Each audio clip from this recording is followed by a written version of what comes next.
Hello বন্ধুরা, শুভ সকাল সবাইকে। আশা করছি তোমরা সবাই অনেক ভালো আছো, আর আমিও খুব ভালো আছি। সকালবেলা চলে গিয়েছিলাম রান্নাঘরে, রান্না শেষ করে চলে এসেছিলাম বড় ঘরে। এখন বসে গিয়েছিলাম ভাত নিয়ে। সবার খাওয়া দাওয়া হয়ে গিয়েছিল। ভাত খাওয়া দাওয়া করে নিয়ে বাসনগুলো ধুয়ে নিয়েছিলাম, আর ধুয়ে নিয়ে বাইরে ছিল কিছু জামা কাপড়, সেগুলো তুলে নিচ্ছিলাম। কারণ জামা কাপড়গুলো শুকিয়ে গিয়েছিলো, শুধু শুধু রোদে ফেলে রেখে লাভ নেই। তো আজকের ভিডিওটা আশা করছি তোমাদের ভালো লাগবে। তো চলো ভিডিওটা তোমরা দেখতে থাকো। আর এই যে আমার ভাই আজকে বাড়ি চলে গেল, মনটা অনেক খারাপ লাগছিল। জানি না কবে আবার বাড়ি আসবে, কবে আবার দেখা হবে। তাই একটু রাস্তার দিকে আগে দিতে এসেছিলাম। বাড়ি গেল যেহেতু মনটা খারাপ লাগছিল, এরপর আমি বাড়ি চলে এসেছিলাম। আর আজকে বিছানা চাদরটা একটু ধুয়ে দেবো ভাবছি, তাই বাড়ি এসে বিছানা চাদরটা তুলে নিয়েছিলাম। আর অন্য একটা নতুন বিছানা চাদর পেতে নিচ্ছিলাম। নতুন বলা ভুল, এটা আর কি ব্যবহার করা হয়, ধুয়ে রাখা ছিল, তো সেটাই পেতে নিচ্ছিলাম।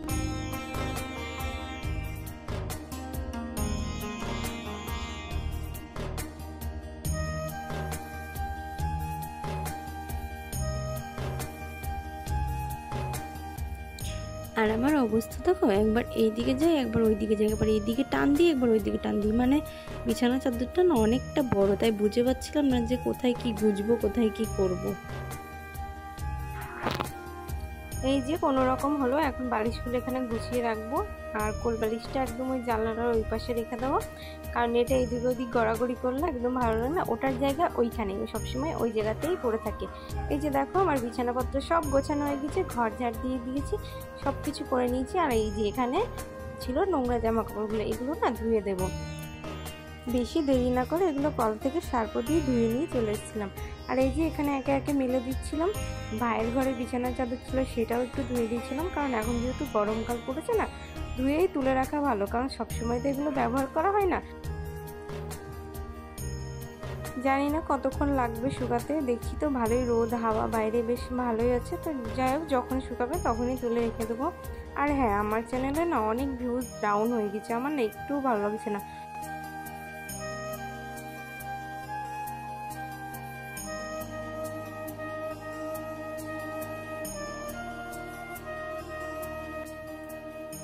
আর আমাদের বাড়িতে না আমি যখন বিয়ে হয়ে এসেছিলাম তখন দেখেছিলাম একটা কলা গাছ না এমনি এমনি হয়েছিল, বীজ কলার গাছ হয়েছিল।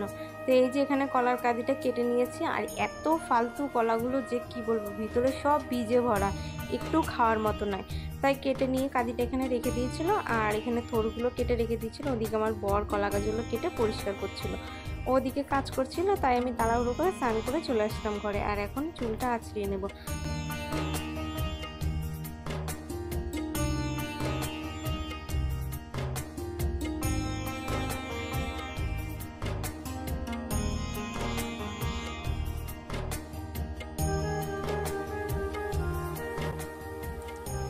ভাবলাম হয়তো চুলটা আঁচড়ানো হয়ে গেছে, কিন্তু দেখছি চুল থেকে এখনও ঠিকঠাক জল যায়নি। আর এখন যেহেতু বিকালের দিকে হয়ে গেছে, তাই ঠান্ডা লাগবে, তাই আবার চিরুনিটা নামিয়ে রেখে গামছা দিয়ে মাথাটা মুছতে শুরু করে দিলাম।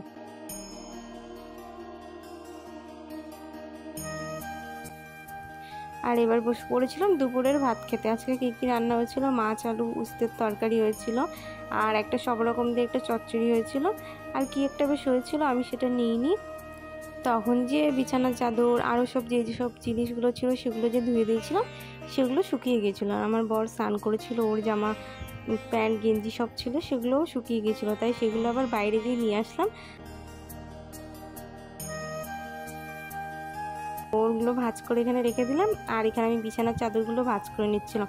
করতে করতে কারেন্টটা আজকে খুব জ্বালাচ্ছিল, কতবার যে গেল, 5 মিনিটের মধ্যে মনে হয় 10 বার কারেন্ট গিয়েছে। যাই হোক, শেষমেশ কারেন্ট একটু ছিল। আর আমি বিছানার চাদরগুলো গুছিয়ে এখন ভাবলাম শোকেসে রাখবো, তারপর দেখলাম না, ওখানে জায়গা নেই, আলমারিতে হয়তো ফাঁকা আছে, তাই আলমারিতেই বিছানার চাদরগুলো রেখে দিলাম। আর এই যে এখানে রাখলাম, তাও অনেক কষ্টে, মানে চেপে চেপে রাখতে হলো। দেখি সব কিছু একদিন গোছাবো। সব কিছু এলোমেলো হয়ে গেছে আলমারির মধ্যে, আর এলোমেলো হয়ে গেলে না ভালো লাগে না, জিনিস রাখতে গিয়ে জিনিস রাখা যায় না। বিকালবেলা আর কোনো ভিডিও করিনি, এটা ছিল রাত্রের ভিডিও। রাত্রেবেলা জানো তো আমাদের বাড়িতে রুটি করা হয়, আর আজকে দুপুরে ভাত শেষ হয়ে গেছিলো, তাই রাত্রেবেলা কটা গরম গরম ভাত করে নিচ্ছিলাম। খাবো শুধু ভাত আমি একা, রাত্রেবেলা আর কেউ নেই ভাত খাওয়ার, তাই আমার মতো অল্প করে চাল নিয়ে নিয়েছিলাম।